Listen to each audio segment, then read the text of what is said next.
Hello, everyone, and welcome back to Randy's Old Time Radio Shows. Let's step into the intriguing world of Flamond, a criminal psychologist who solves crimes with intellect over fists. At his side, the ever-efficient Sandra Lake, always ready, with a critical clue pulled from her trusty card file. Let's listen as they unravel the everyday mysteries hiding in plain sight. Card number 239 from the Crime Files of Flamond.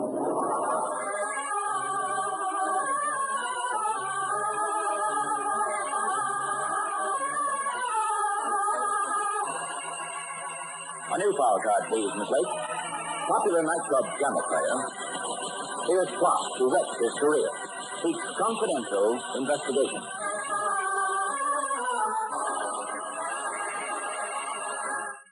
Flamond, the most unusual detective in criminal history. Flamond, famous psychologist and character analyst.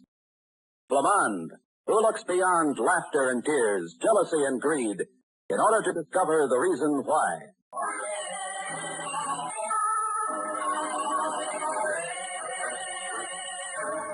And now, card number 239 from the Crime Files of Flamond. The scene is the apartment of Willie Wilkes, hot piano player appearing nightly at the swinging door. Flamond and Sandra Lake, his secretary, have just arrived. Well, I've always wondered just what kind of a place a jazz piano player would live in. And now you know. Okay, Roach.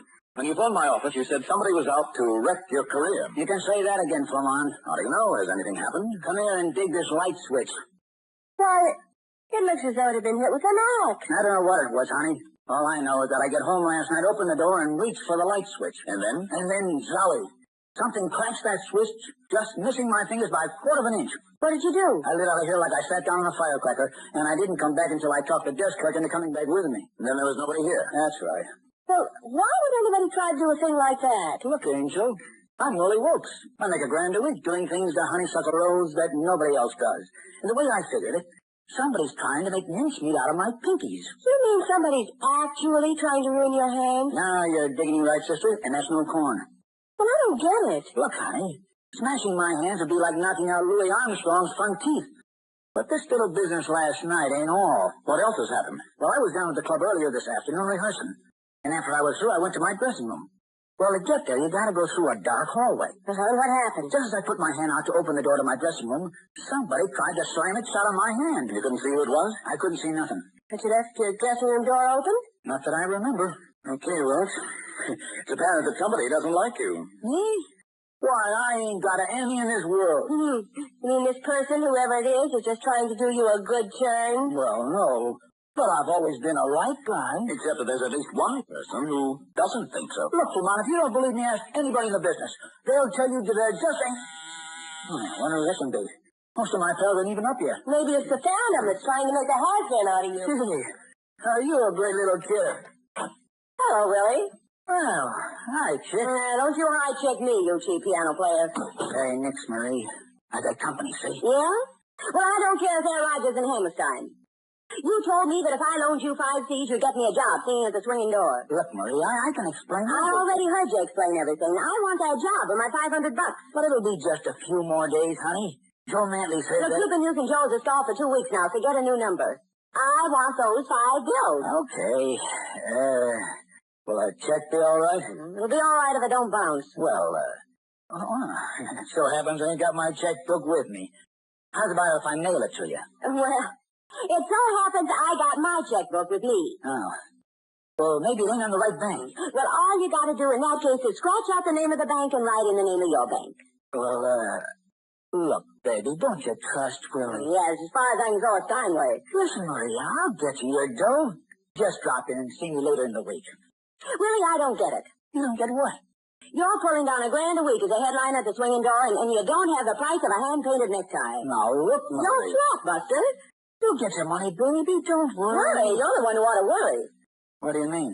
I mean that if you don't come through one way or the other, I'm going to see that you land out in the street with a tin cup. Oh, so now you think you can threaten me, huh? I'm saying that if you don't get what I want by the end of the week, There could just be a little accident. Pardon me, but you wouldn't happen to know anything about a couple of accidents that have almost happened to Mr. Wilkes in the last couple of days, would you? My guess with him, Willie. He's a private dick, Marie. But look, Flamond, you're barking up the wrong tree. Marie ain't sore at me. Oh, not really. Oh? Well, I'm glad to hear that. For a minute there, I thought she was, well, just a little bit irritated.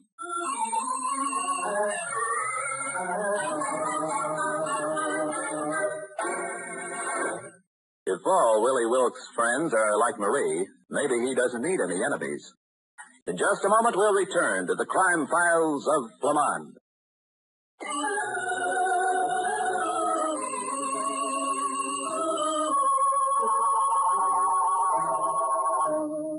Now, back to file number 239 of the crime files of Flamond. It's later the same day, a short while before the first show at the swinging door. Willie Wilkes, the club's featured hot piano player, sits in his dressing room. Yeah? Hello, Willie. Okay, honey. Come in. I want to talk to you, Willie. Alone. Okay, baby. Close the door. You can talk to me alone anytime you want to. What's the matter, Willie? Huh? You can't fool me. There's something you're worried about. Have you flipped your lid, sweetheart? Little Willie ain't got a worry in the world. Cut it, Willie. I can tell. Look, Tala. Okay. I'm a little short on dough. You're short. But you're knocking down. Forget it. It's nothing serious. Willie, have you heard Joe Mantley make any cracks about my singing? Joe? What's that bum know about singing? What he knows ain't the point. Joe runs this joint. He's the guy that pays off. Has he said anything about being dissatisfied with my work? Listen, honey, you're a top-flight thrush. You're too good for the joint. Have you heard Joe say anything, Willie? Why, no. You're lying. Oh, Tala, you know Willie'd give it to you straight from the shoulder. Yeah? Well, something Joe said makes me think you know more than you're letting on. More about what? He gave me 2 weeks' notice. You mean you're fired? Yeah. And whoever's responsible is going to be sorry. When'd you find out? Day before yesterday? Well, do you want me to talk to Joe for you? No, thanks. The fact is, Willie, I'm afraid maybe you've talked to Joe too much already.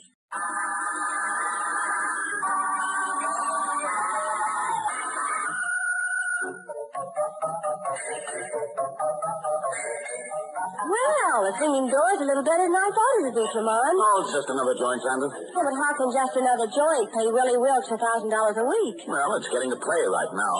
Sandra, look over there. That girl who's in street clothes is coming up from backstage. But she's the girl that came up to Willie Wilkes' apartment while we were there. Marie. She must have been backstage trying to collect from Wilkes. She sees us, Flamond. She's coming over this way. Well, maybe we'll find out something from her. Hello there. You're the detective that was over Willie's, aren't you? That's right. We weren't really introduced either. I'm Flamond. And I'm Marie Hale. Mind if I sit down? Not at all. This is my secretary, Sandra Lake. Hello, Sandra. Hello. Look, Flamond, did you fall for that line Willie's been handing out that somebody's trying to bust his fingers? Shouldn't I? No, I'll say you shouldn't. You see, Willie's trying to get something on Joe Mantley, the guy who owns the singing door. But I wouldn't want to get anything on him. Ask Willie that, dearie. Pardon me for busting in, folks, but I heard you. Well, congratulations, darling. Congratulations on what, Carla? Don't play dumb, darling. You overdo it. You know Mantley's fired me so he can hire you. Oh? Well, the first I've heard about it. Don't look so innocent, dear. You talked Joe into firing me. I talked him into... What's the idea? Do you have to be where you can keep tab on Willie? Now, look, Carla. You're asking for trouble. You've been kind of interested in Willie yourself lately. Are you crazy? I hate to change the subject, but Mr. Wilkes said he'd be out to see us in a few moments, and we've been waiting nearly half an hour. Are you folks friends of Willie's? I don't believe I've had the pleasure. Now, here's a detective and a girl. You're a detective? That's right. Willie isn't in any trouble, is he? I'm afraid I can't talk about the affairs of one of my clients. I'll bet Joe Mantley hired you. Sorry, but I've never even met him. I'll bet he hired you. He hired me to what? Never mind. Oh, here comes Mr. Wilkes now, Flamond. Look, his right hand is all bandaged off. Uh-oh. Well, this looks like a cozy little jam session. What's wrong with your hand? That finally happened.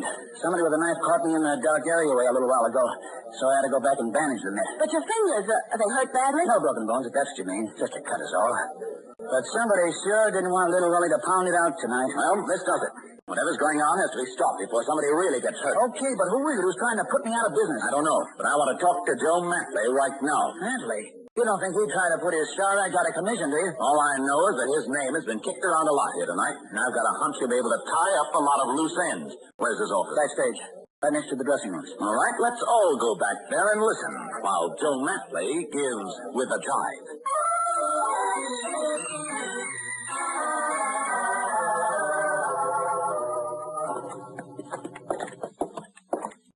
Gee, does it have to be this dark back here? It doesn't have to be, but it is. Joe's saving the juice for the electric sign out in front. We could at least find his seeing eye dog. How do you know when you come to his office? This is it right here.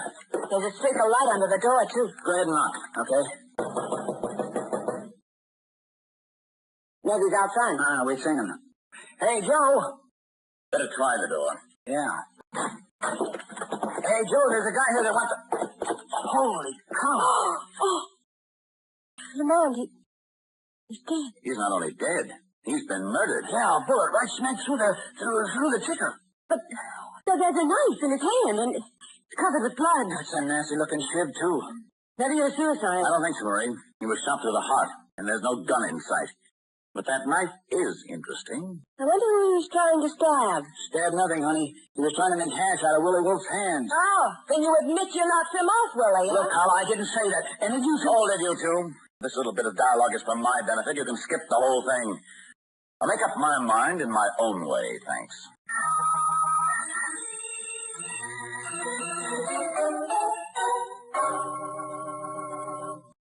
Okay, Willie.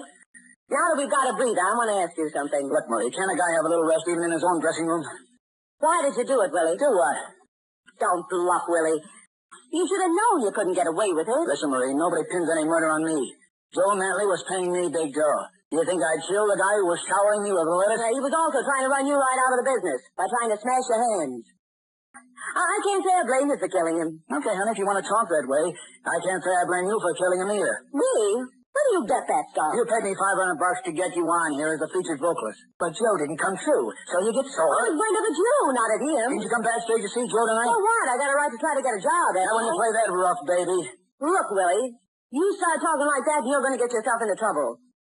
I haven't told the detective why you're short of dough. Why, you lousy little... I'll break your neck. Hey! What is this? Sorry, Mr. Wilkes, so let me interrupt you. That's okay, I'm through. Now tell the world you're through. Flamond wants to see you, Mr. Wilkes. Okay. Come on, Willie. No, Miss Hale, not you. Flamond wants to see Mr. Wilkes. Alone.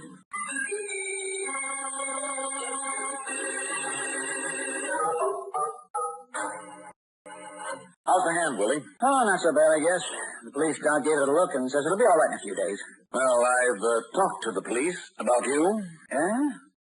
What about? They're going to put you under arrest. Put me on. Oh, but they can't do that. They figure you had a motive for murdering Matley because he was trying to ruin your hands. But I don't know that for sure, just because I popped off in his The police office. also think you had another motive. Eh? What? They say that Matley was blackmailing you. Look, what is this? They found some papers in Matley's safe. Oh? Among them is a statement you signed saying that you haven't always used those fingers of yours playing the piano. You mean the safe cracking racket? Uh-huh. But Joe wasn't blackmailing me. He was a great... That's not the way I heard it, Willie. No? No. He was a racketeer, a hoodlum. Oh, just the same, Look, Willie, you've been drawing $1,000 a week from this club, and yet you're broke. You can't even pay Marie Hale her $500. Come on. Joe was shaking me down. And for plenty. He paid me $1,000 a week, and I kicked back all but $100 of it. And what about this safe cracking business? Well, when I was a kid, I was playing in a dive, and a couple of hoots noticed my hands and figured I'd make a good safe cracker. Thought you had delicate fingers, huh? Yeah. Did you pull any jobs for them? Only a couple. Then I scrammed out of there. And haven't had anything to do with that kind of stuff since. How did Matley find out about it? Joe knew every wrong guy in town, and one of them tipped him off about me. That's when he made me sign that paper and start kicking back most of the dough he paid me. All of which adds up to a darn good motive for knocking him off, Willie. I know it does, Flamond, but believe me, I ain't the killing kind. So help me, I ain't.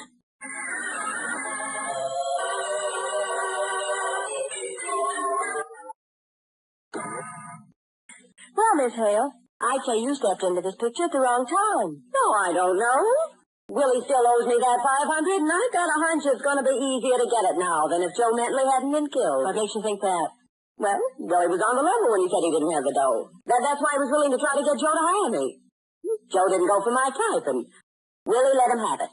You don't really believe that, do you? Well, that don't matter, dearie. I still think Willie will find it worth $500 to keep me from passing my little idea along to the cops. Well, excuse me, I was looking for Willie. Well, come on in. I wasn't interrupting anything, was I? Not a thing. Well, Carla, I suppose you've got your alibi all set. What do you mean by that? Well, you were back here when Joe was killed. You had as much chance to kill him as anybody. Marie, don't be silly. Why should I want to kill Joe Mantle? That's easy. He fired you. You said so yourself. That's right. When you came over to our table. Well, that's hardly a reason for murdering a guy. Well, now that all depends. Of course, you always figured Carla Lane was Dinah Shaw and Connie Boswell rolled into one. Look, Marie, maybe I'm not the best singer in the world, but I was good enough to get a job without buying it. What are you insinuating? I'm not insinuating a darn thing. I'm just saying something, and I happen to know it's true. You paid Willie to get me fired to get my job for you. Why, that... So Willie's been talking, huh? Willie hasn't opened his piece. But I had a hunch about what happened, darling, and you just told me I was right. You dirty crook. You've got the courage to call me a crook after admitting you got me fired and tried to buy your way into this joint? Oh, that's a laugh. Look, Carla, you won't laugh. Not when you find yourself dragged right smack into the middle of this juicy little case. Are you threatening me? You figure that out, dearie. But there's something I haven't told either the cops or Flamond. What's that? I saw her come out of Joe Mantley's office about 10 minutes before the body was found. Well, how about it, Carla? Is that true? Well, is it? Yeah, it's true. He called me in to fire me until you killed him. That's a lie, and I'll kill you. But Carla, just let me stop her. Take your hands away from my throat.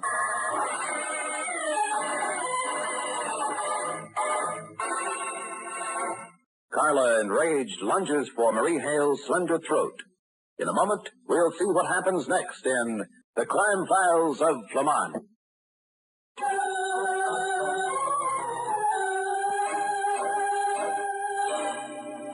We've returned to file number 239 of The Crime Files of Flamond. It's now a moment later. Sandra Lake tries frantically to separate Carla Lane and Marie Hale. Oh, wait, Bobby. Well, it can't tell lies about me. Oh, get away. Carla, let's go. What's going on in here? Yeah, the chief rails around each other's throats. Grandma, I'll get Carla. Okay. Oh, come on, Carla, let's go. Come on, will you? Calm down. Oh, right.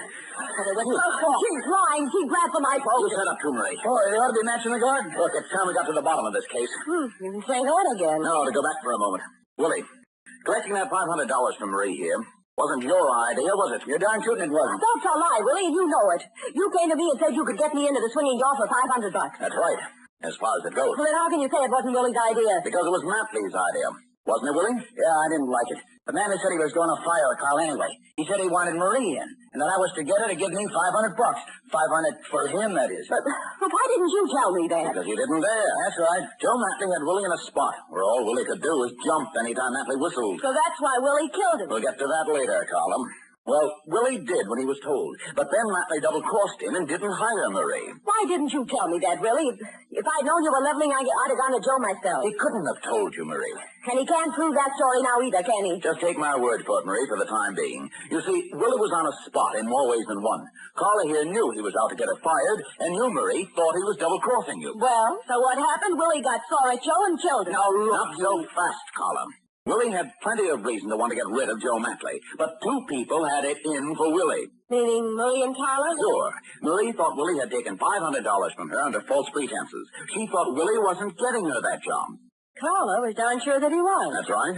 But if Joe Mantley really wanted Marie to replace Carla, how come he didn't hire her? Because he was waiting to get something he could blackmail her with. What? You heard me, Marie.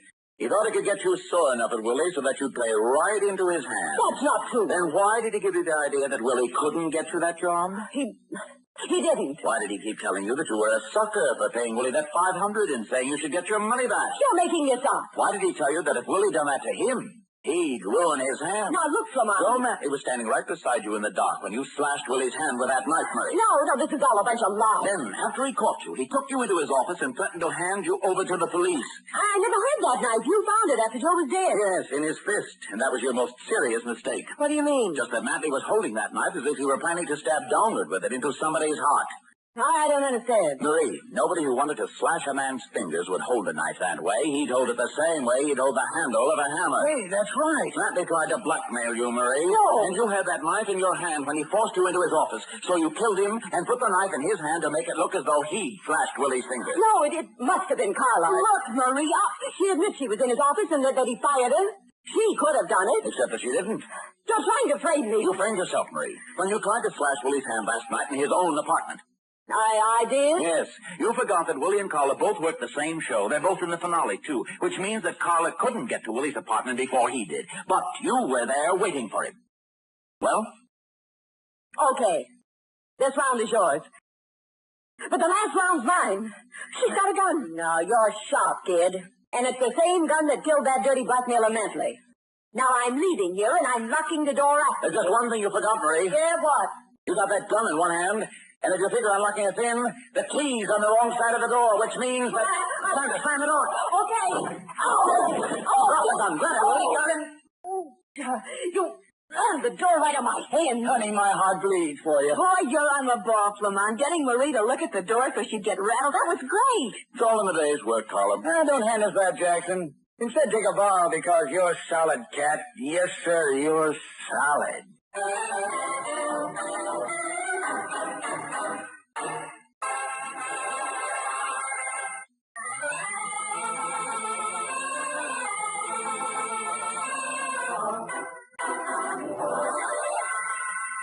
And now the basic clue in file number 239 of the Crime Files of Flamond. You know, Flamond, there's one thing about this case that I don't dig. Look, chick, if you're going to keep giving with the child... Okay. But you seem to be so darn sure that Marie Hale was the killer. How come? Well, Carla couldn't have killed Mantley because... Sure, you explained that. She was in the show with Willie, which proves that she wasn't trying to cut up Willie's handsome. Well? Yeah, but what I want to know is, why were you so sure that Willie himself didn't kill Joe Mantley? He sure had reason to. I'll say he did. But Marie really did Willie a favor when she slashed his hand. She did? Huh. I sure hope nobody ever does a favor like that for me. Circumstances alter cases, Sandra. You see, Willie's hand was slashed while Mantley was still alive. Well, that's true, It but... was Willie's right hand, too. Honey, I get it. Comes the dawn. With his hand all cut up, Willie could never have fired a revolver. Now you dig me, chick. Now you dig me. I gather you've got a title for the file card? Uh-huh. You got it right, boss. Well? I'm calling it The Case of the Chick That Killed. And that cat is solid.